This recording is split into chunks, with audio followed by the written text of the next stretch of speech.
Bismillahirrahmanirrahim. Assalamualaikum warahmatullahi wabarakatuh. Perkenalkan, saya Aprisia Dwi Adinda dengan NIM 12221000006 dari kelas 2A Pendidikan Islam Anak Usia Dini Universitas Islam Negeri Sunan Gunung Jati, Bandung. Pada kesempatan kali ini, saya akan membahas materi tentang meningkatkan kecerdasan visual spasial anak melalui permainan rubik dan balok. Sebelum itu, saya akan menjelaskan tentang anak usia dini. Anak usia dini adalah anak yang berada pada rentang usia 0-8 tahun yang sedang dalam tahap pertumbuhan dan perkembangan, baik secara fisik maupun secara mental. Masa usia dini merupakan masa yang sangat menentukan bagi pembentukan karakter, pembentukan kepribadian anak, serta pembentukan kemampuan intelektualnya.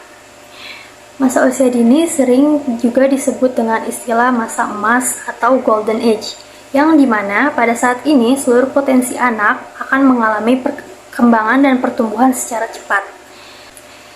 Menurut Augusta, hakikat anak usia dini ialah individu yang unik di mana anak memiliki pola perkembangan dan pertumbuhan dalam berbagai aspek.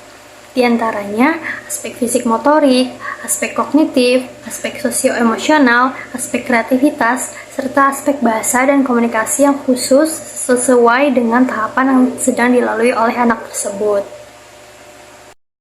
Selanjutnya, apa yang dimaksud dengan kecerdasan visual spasial? Kecerdasan visual spasial adalah kecerdasan yang dimiliki oleh seseorang dalam memahami, membayangkan, dan mengingat sesuatu yang berhubungan dengan visual atau gambar. Jadi, kecerdasan visual spasial itu berhubungan dengan objek-objek 2 dan 3 dimensi. Sehingga, anak yang memiliki kecerdasan visual spasial ini cenderung akan peka terhadap gambar, ruang, jarak, garis, maupun desain tata letak. Kecerdasan visual spasial merupakan salah satu kecerdasan majemuk yang dikemukakan oleh ahli psikologi ternama, yaitu Howard Gardner. Menurut Gardner, dalam Yuliani, kecerdasan visual spasial dapat dikembangkan dengan bermacam-macam cara. Salah satunya ialah mengatur dan merancang. Kita juga dapat melatih ketelitian anak dengan mengajaknya untuk mengatur ruang di rumah. Selain itu, kegiatan seperti ini juga bermanfaat untuk meningkatkan kepercayaan diri anak dalam memutuskan sesuatu. Pada anak usia dini, diperlukan stimulasi yang baik untuk meningkatkan kemampuan kecerdasan visual spasialnya. Sarana yang tepat untuk menstimulasi kemampuan visual spasial anak, salah satunya yaitu dengan permainan rubik dan balok. Ada ahli yang mengatakan bahwa balok merupakan alat yang bermanfaat untuk memberikan anak pembelajaran tentang konsep bentuk, warna, dan ukuran. Rubik dan balok dapat meningkatkan kemampuan visual spasial anak dengan cepat.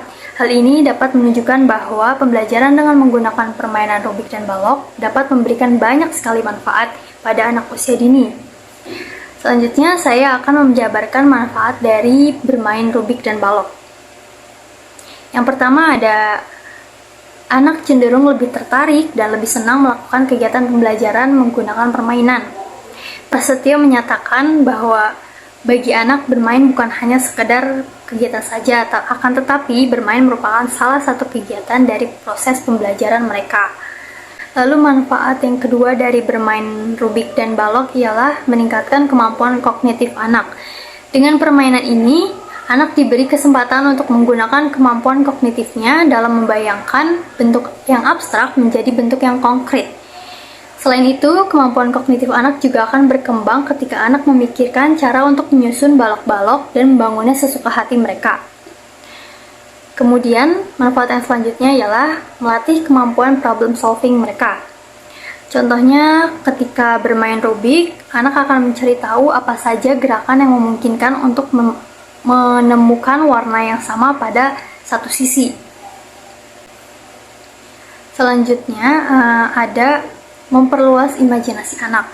Dengan bermain rubik dan balok, imajinasi anak akan meningkat dan meluas. Di sini anak diajak untuk menuangkan segala imajinasi yang ada dalam pikirannya, sehingga anak mampu mengkonstruksikan bangun ruang melalui balok. Akan tetapi, ada juga beberapa anak yang mungkin kesulitan dalam menuangkan idenya secara optimal. Maka dari itu, peran guru ataupun pendidik sebagai fasilitator, motivator, dan kolaborator sangat penting untuk memberikan stimulus berupa contoh pada anak-anak yang merasa kesulitan dalam menuangkan imajinasi mereka. Manfaat yang selanjutnya ialah anak dapat mengenal warna, bentuk, dan ukuran. Dengan permainan rubik dan balok, anak diketahui lebih mudah dalam mengenal warna-warna dan bentuk, serta anak dapat memahami ukuran-ukuran besar dan kecil dari balok-balok tersebut. Dan yang terakhir, manfaat dari bermain balok dan rubik ialah dapat melatih daya ingat anak. Selanjutnya, saya akan memaparkan ciri-ciri dari anak yang memiliki kemampuan visual spasial yang baik. Yang pertama dapat dilihat dari kebiasaannya, yang suka menggambar, suka mencoret-coret, dan suka mewarnai. Dimanapun dia mewarnai atau mencoret-coret, di buku gambar atau di tembok. Anak dengan kemampuan visual spasial yang baik akan mudah mengingat sebuah bentuk maupun tata letak ruangan dengan detail. Bahkan, anak mampu menirunya melalui gambar.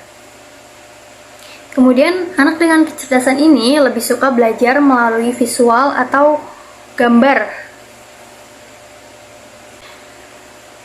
Lalu, anak dengan kecerdasan visual spasial ini mampu memvisualisasikan gambaran yang ada dalam pikiran mereka ke bentuk 2 dan 3 dimensi. Kecerdasan tidak tergantung dari usia, akan tetapi kecerdasan akan muncul tergantung faktor lingkungannya, yaitu pendekatan orang tuanya, pendekatan guru, pendekatan teman-teman, serta pendekatan lingkungan sekitarnya. Kecerdasan visual spasial anak dipengaruhi oleh berbagai macam faktor. Dari materi yang sudah saya bahas sebelumnya, dapat disimpulkan bahwa permainan rubik dan balok efektif untuk menstimulasi peningkatan kecerdasan visual spasial anak. Anak dapat dengan mudah memvisualisasikan apa yang ada dalam pikirannya melalui permainan susunan-susunan balok. Dengan permainan rubik dan balok, anak juga mengenal berbagai ukuran dan warna dari balok-balok tersebut. Hal ini diketahui bahwa permainan balok dan rubik tidak hanya meningkatkan kecerdasan visual anak, akan tetapi juga dapat meningkatkan kemampuan kognitif serta imajinasi mereka. Proses pembelajaran yang menyenangkan bagi anak dapat dengan cepat meningkatkan kemampuan-kemampuan yang ada dalam diri anak. Mungkin cukup sekian materi yang bisa saya sampaikan. Semoga apa yang saya sampaikan dapat bermanfaat bagi kita semua. Terima kasih. Wassalamualaikum warahmatullahi wabarakatuh.